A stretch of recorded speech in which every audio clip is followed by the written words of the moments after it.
उस समय पर स्वामी जी आए और स्वामी जी ने कहा कि दुनिया के लोगों धर्म आते हैं और हमें बताते हैं हो गई थी उस गुरुकुलीय शिक्षा को दोबारा से जागृत करके अगर आज अस्तित्व में लाने का कार्य किया है तो महर्षि स्वामी दयानंद जी ने किया। इस कार्य को मैं सूक्ष्म शब्दों में इतना कहना चाहूंगी कि यह मत कहो कि जग में क्या कर सकता क्या अकेला। आपका स्वागत है। हम भीमखाना मैदान में जहाँ 4 दिनों से महर्षि दयानंद सरस्वती द्विजन्म शताब्दी समारोह मनाया जा रहा है, जो कि 16 से 19 नवंबर तक मनाया जाएगा।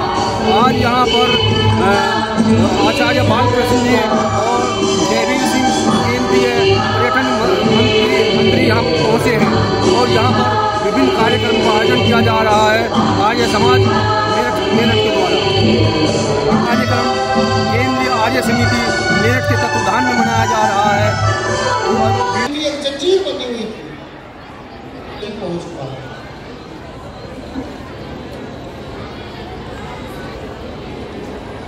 निराश होकर के गिर जाता है। उसकी इस असफलता पर, उसकी इस निराशा पर, उसके बार बार झपटने पर, उसके गिर जाने पर लोग प्रसन्न होकर के तालियां बजा रहे थे। सब लोगों का ध्यान टूटा कि एक व्यक्ति खड़ा है, उस खेल को देख रहा है, वह उपस्थित लोगों को देख रहा है, लेकिन हंस नहीं रहा। वो अपनी जेब से रुमाल निकाल करके अपनी आंखों को पोंछ रहा है और कहा कि क्या आपको ये खेल पसंद नहीं आया?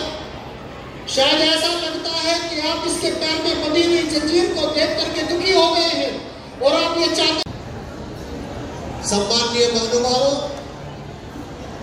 ये कथा तो कल्पना है, खड़े रहेंगे तो और भी शांत हो जाएंगे। अब पता नहीं है व्यवस्थापकों के कारण शांत बैठे हैं, मेरी कथा सुनाने के कारण शांत बैठे हैं। कुलदीप जी के समय तो सब तालियां बजा रहे थे, सब शांति शांति थी, और शांत हो जाएंगे, ऐसा निवेदन है आयोजकों को।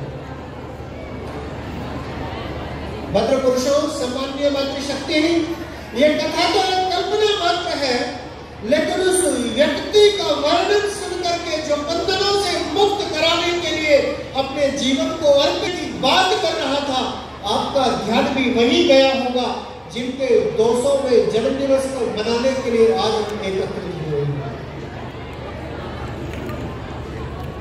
ये भारतवर्ष के लोग, इनके पैरों में धार्मिक समाज के रीति रिवाजों ने जकड़ रखे थे और इनके गले में गुलामी का पट्टा, गुलामी की पराधीनता की बेड़ी उसने ऐसा जकड़ रखा था कि इस स्वाभिमान से सर उठाने की भी क्षमता नहीं थी इसकी। और वो तेज धार का शस्त्र आर्य समाज के 10 नियमों में जो तीसरा नियम है, मैं उसको मानता हूं कि वेद का पढ़ना, पढ़ाना और सुनना, सुनाना सब आर्यों का परम धर्म है। जब से ये शस्त्र हमारे रखा है, आपको कर्म करने से रोक रखा है। और तीसरी जो आपकी गर्दन में बंधी हुई जंजीर है, वो तो सबसे कारण तो आप सर भी उठाने की योग्यता नहीं रखते, सर भी नहीं पा रहे हो। और की पहनाई हुई बंधन नहीं, ये किसी और की पहनाई हुई जंजीरें नहीं, ये आपके अपने लोगों के द्वारा आपके हाथों में, आपके पैरों में और आपके गले में डाले हुए बंधन हैं। मैं जिनमें बंधे हुए इस भारतवर्ष की नागरिकता को सिसकता हुआ देख करके अपने आंसुओं को रोक नहीं पा रहा कि ये जो नारियों के ताड़न की बात लिखी है, ये ताड़न नहीं है, ये कुछ और है। जिस भेजने वाले ने मेरे पास वो वीडियो भेजा था, उसने फोन पर मुझसे बहुत देर तक लंबी बात की और मैंने उसको कहा कि आपको रेडी होना चाहिए ऋषि दयानंद जी महाराज का, जिस ऋषि के आने से लोगों का